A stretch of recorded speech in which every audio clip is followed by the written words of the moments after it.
Mesdames et messieurs, je vous salue.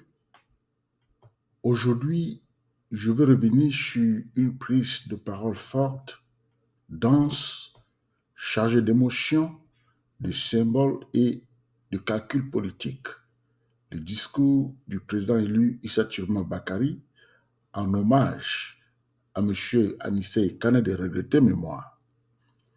Ce qu'il faut dire tout de suite, sans tourner autour du pot, c'est que ce discours n'était pas un simple hommage funèbre.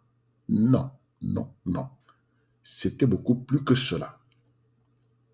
C'était à la fois un moment de mémoire, un acte de repositionnement politique et surtout un appel à la mobilisation du peuple camerounais. D'abord, le président élu Issa Turma Bakari choisit de placer sa parole sous le signe de Dieu. Il invoque l'Éternel, il parle de mission, il parle d'humilité, il parle même de berger. Ce vocabulaire n'est pas innocent. Il veut nous faire comprendre que, selon lui, ce qui lui arrive dépasse la politique ordinaire.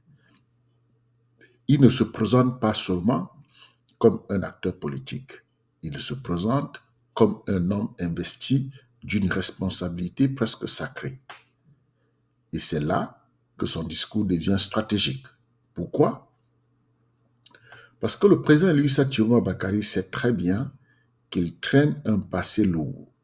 Il fut le porte-parole d'un régime largement rejeté par une grande partie du peuple camerounais. Il le sait. Il le dit lui-même. Il reconnaît qu'il fut probablement l'un des hommes les plus détestés du pays à une période donnée. Mais au lieu de fuir ce passé, il l'utilise. Il transforme cette ancienne image en argument de légitimation. En substance, il dit, comment expliquer qu'en quelques mois, je suis passé du rejet à l'espoir, si ce n'est pas la volonté du Créateur et pas la volonté du peuple. C'est très habile, très habile. Il essaye de convertir son passif politique en preuve de destin. Autrement dit, il ne demande pas seulement qu'on oublie son passé. Il demande qu'on voit dans sa transformation un signe. Ensuite, il y a la place centrale donnée à Anissé Kane. Et ici, encore, il faut être lucide. Le président Issa Turma Bakari ne fait pas seulement l'éloge d'un ami disparu. Il fait d'Anissé Kane une figure historique, une caution morale, presque une présence vivante dans le combat actuel. Quand il dit, en substance, qu'Anissé n'est pas mort, qu'il vit dans le cœur de tous ceux qui refusent la fatalité. Il transforme le défunt en héritage militant. C'est puissant. C'est même l'un des moments les plus réussis du discours. Anissé Kane n'est plus seulement un homme qu'on pleure. Il devient une idée qu'on doit continuer. Il devient une obligation. Il devient une charge. Et cette charge, selon le président Issa Turma Bakari, est claire. Achever le changement. Mais le cœur du discours, le vrai noyau, ce n'est ni l'émotion, ni même l'hommage. Le cœur du discours, c'est un mot, la peur. Le président élu Issa Turma Bakari affirme que le peuple camerounais est souverain, mais qu'il est paralysé. Paralysé par quoi? Par l'instrumentalisation de la peur, par peur des arrestations, peur de la violence, peur de la répression, peur de mourir, peur de perdre, peur de parler.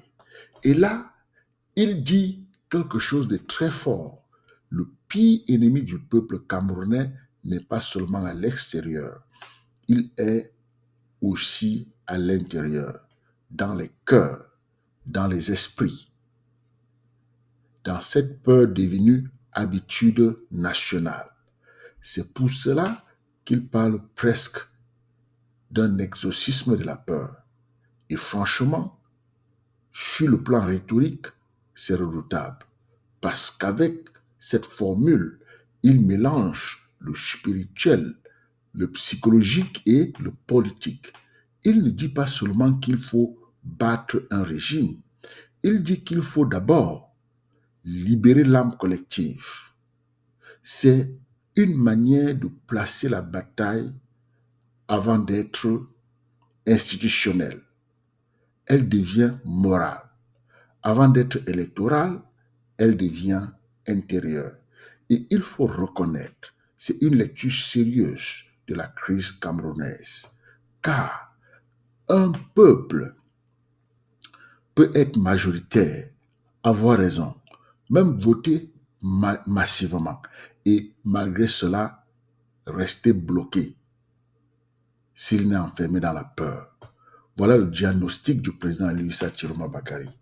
Mais attention, là où son discours est fort dans le diagnostic, il est moins précis dans la méthode.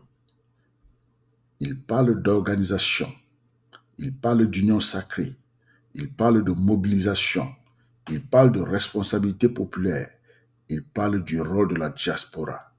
Très bien, mais concrètement, comment faire? Quelle stratégie? Quel rapport de force?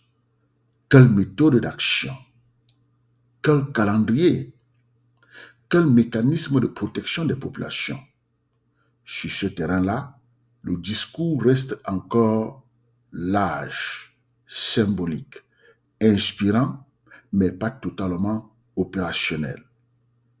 C'est sa force et sa faiblesse. Sa force, parce qu'il élève les consciences. Sa faiblesse, parce qu'il ne donne pas encore une feuille de route assez nette. Autre point important, le président élu Issa Chiroma Bakary affirme qu'aucune nation étrangère ne viendra sauver le Cameroun. Là encore, le message est clair. Arrêtons de fantasmer les sauveurs extérieurs. Les États poursuivent leurs intérêts. Le salut du Cameroun viendra des Camerounais eux-mêmes. C'est une ligne dure mais réaliste. Et dans cette logique, il interpelle directement la diaspora. Il lui dit en substance, vous avez voté, vous avez choisi, maintenant, il faut traduire ce choix en réalité. Donc, la diaspora n'est pas seulement applaudie, elle est appelée à entrer dans une logique de responsabilité historique. En réalité, tout le discours du président Louisa Chiroma Bakary peut se résumer ainsi. Le peuple a choisi. Le changement a été voulu. Anissé Kane a contribué à le préparer. Mais la peur, la violence et la répression ont empêché sa concrétisation. Donc, il faut maintenant unir les forces, chasser la peur et rendre effectif ce que le peuple aurait déjà décidé. Voilà sa thèse. Alors, au final, que retenir? Retenir d'abord que ce discours est un discours charismatique, très construit dans ses symboles et redoutablement intelligent dans sa manière de fabriquer de la légitimité. Retenez ensuite que le président élu Issa Chiroma Bakary essaye de refaire son image, non pas en niant son passé, mais en le dépassant par un récit de mission. Retenez aussi qu'il réussit à faire d'Anissé Kane non pas seulement une mémoire, mais un mot d'ordre.